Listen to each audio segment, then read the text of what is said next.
ki khubor ka Batisi TV lawan ra shapi ta ka Orange Nissan Loom so pho near Fire Brigade Shillong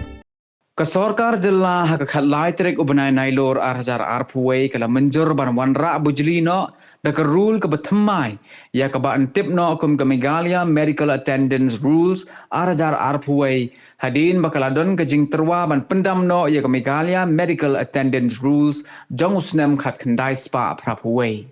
Haka jing yakran bat kilat pathai khubor hadin balawai ka jing yalang jong ka kinhon menteri o menteri rang ba jong ka jellau konrat sangma uliyatho baka jing thmu haba wanra ya ka ni ka rule ka Thymmai kalong ban kham panjanai shisho ya ka rukom seu ya ka medical reimbursement baka Sorkar ka juai shikinong tre Sorkar haba ki don hapedeng ka jingpang jing shitom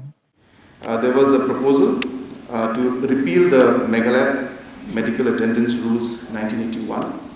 and to pass the Meghalaya Medical Attendance Rules 2021. The main purpose of bringing in the new rules was to give a more structured approach to the medical reimbursements that are given to government employees. In the past, there were a lot of grey areas and there was not defined systems because of which the departments had to work a lot and in the sense that they had to go through every case in a different manner. At the same time, there were also areas where, because of non-clarity, the expenditures sometimes were not within the limits that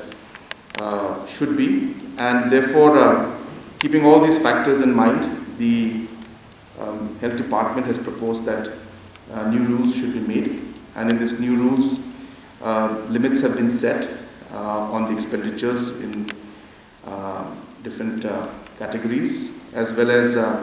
recommendations to follow the central government's health scheme rates, which is called the CGHS rates, so that again the rates don't go beyond a certain point. At the same time, in the past 1981 rules, there were a large number of areas which were not covered under the rules. And so in the new rules, those areas are also going to be covered. And this, of course, include treatments like dental treatment, like hearing aid, artificial appliances, kidney, liver transplant, so on and so forth. And earlier in the rules, these kind of definitions were not there. And therefore, it led to a lot of additional work to be done by the DHS.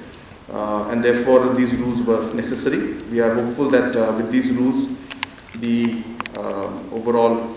expenditure on medical reimbursement will be much more structured and